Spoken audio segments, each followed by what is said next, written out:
டிஃபனுக்கு நாட்டுக்கோழி குழம்பு செய்கிறோம். ஸோ நாட்டுக்கோழி குழம்பு எப்படி செய்யுதுன்னு பார்க்கலாம். டிஃபனுக்கு இட்லி தோசைக்கு எண்ணெய் காஞ்சிருச்சு, கடுகு சேர்த்துருக்கோம்.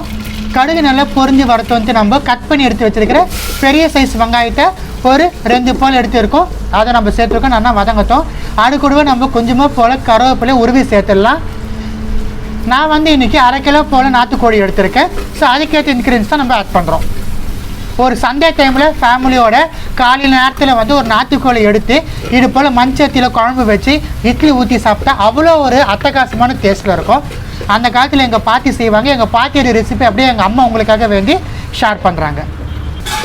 இப்போ பாருங்கள், எண்ணெயில் ஒரே ஒரு பச்சை மிளகாய் போல் ஆட் பண்ணியிருக்கோம். டேஸ்ட்டுக்காக வேண்டி இது ஆப்ஷனல் தான், நீங்கள் வேணும்னா ஆட் பண்ணிக்கலாம். ஸோ பச்சை மிளகாயும் சேர்த்து நல்லா வதங்கட்டும். இப்போ பாருங்கள், வெங்காயம் நம்மளுக்கு நல்லா வதங்கிடுச்சு. இஞ்சி தட்டி எடுத்து வச்சா இஞ்சி ஆட் பண்ணிக்கலாம். இஞ்சி ஆட் பண்ணிவிட்டு நல்லா வதக்கி விட்டுடலாம். எப்போவுமே அடுப்பில் செய்கிறதுனா நம்மளுக்கு வேலை வந்து ரொம்பவே குயிக்காக நம்மளுக்கு முடிஞ்சிடும். இஞ்சி சேர்த்து வதக்குந்துமே இப்போ நம்ம தக்காளி சேர்க்க போகிறோம். நான் வந்து இன்றைக்கி 2 நாட்டு தக்காளி பெரிய சைஸ் வந்து கட் பண்ணி எடுத்து வச்சுருக்கேன். தக்காளியும் சேர்த்துட்டு நல்லா நம்ம வதக்கி விட்டுக்கலாம்.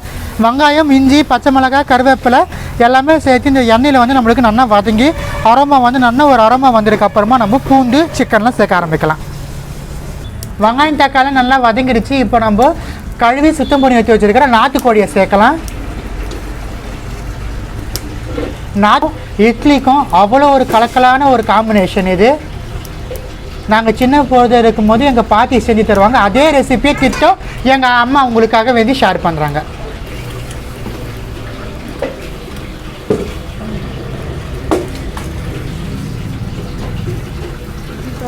சிக்கன் சேர்த்துட்டோம், நல்லா நம்ம வதக்கிக்கலாம். சிக்கன் ஆட் பண்ணி நல்லா 1 நிமிஷம் போல் வதங்கிடுச்சு. இப்போ நம்ம தட்டி எடுத்து வச்சா பூண்டு ஆட் பண்ணிடலாம். பூண்டை சேர்த்துட்டு நம்ம நல்லா கலந்து விட்டுடலாம்.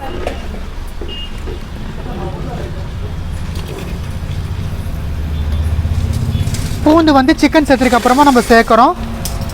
பூண்டினுடைய ஃப்ளேவர் நல்லாயிருக்கும் நம்மளுக்கு. இப்போ இது எல்லாமே எண்ணெயில் வந்து 1 நிமிஷம் போல் வதங்கட்டும். பூண்டெல்லாம் சேர்த்து நம்மளுக்கு ராஸ்மெல் படித்து இப்போ நம்ம குழம்புக்கு தேவைக்கேற்ப தண்ணி ஆட் பண்ணிடலாம்.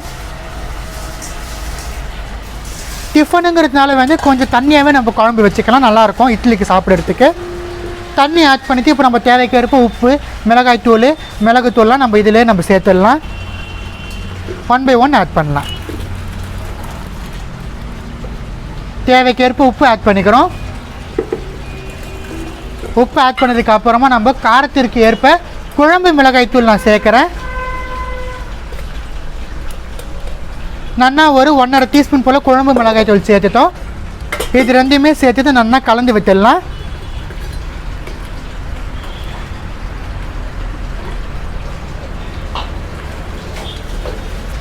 குழம்பு நல்லா கொதிக்கத்தோன்ட்டு நம்ம பெப்பரை சேர்த்துட்டு நல்லா ஒரு 5 நிமிஷம் போல் குழம்பு கொதிக்க வச்சு நம்ம குழம்ப இறக்கிடலாம்.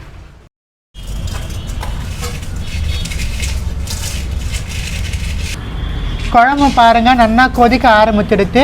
இன்னும் ஒரு 5 நிமிஷம் போல் குழம்பு நம்மளுக்கு கொதிச்சுன்னா கரெக்டாக போயிடும். நம்ம பெப்பரும் சேர்த்துட்டு குழம்பு அணைச்சிடலாம். இன்னும் 2 நிமிஷம் கழிச்சு நம்ம பெப்பர் சேர்த்தா கரெக்டாக இருக்கும். குழம்பு பாருங்கள், நல்லா கொதித்து வற்றி வந்துடுச்சு. இப்போ நம்ம கொஞ்சமாக மிளகுத்தூள் ஆட் பண்ணிக்கலாம், 1/2 டீஸ்பூன் போல்.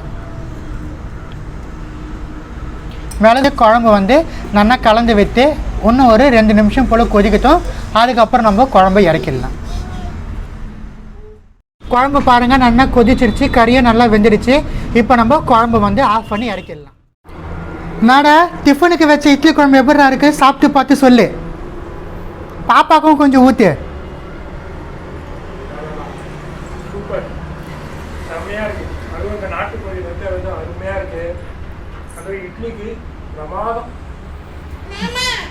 குழந்தைக்கு கொஞ்சம் ஊற்று, குழந்தை கேட்குது பார்.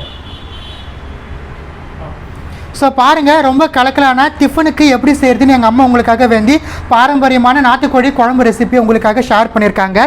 இந்த ரெசிபியை உங்கள் வீட்டில் ட்ரை பண்ணி பார்த்து எப்படின்னு எனக்கு கமெண்ட் செக்ஷனில் சொல்லுங்கள். வேறு ஏதாச்சும் ரெசிபிஸ் வேணாலும் கமெண்ட் செக்ஷனில் கேளுங்க, கட்டாயமாக உங்களுக்காக வேண்டி போஸ்ட் பண்ணுறேன். நன்றி, வணக்கம்.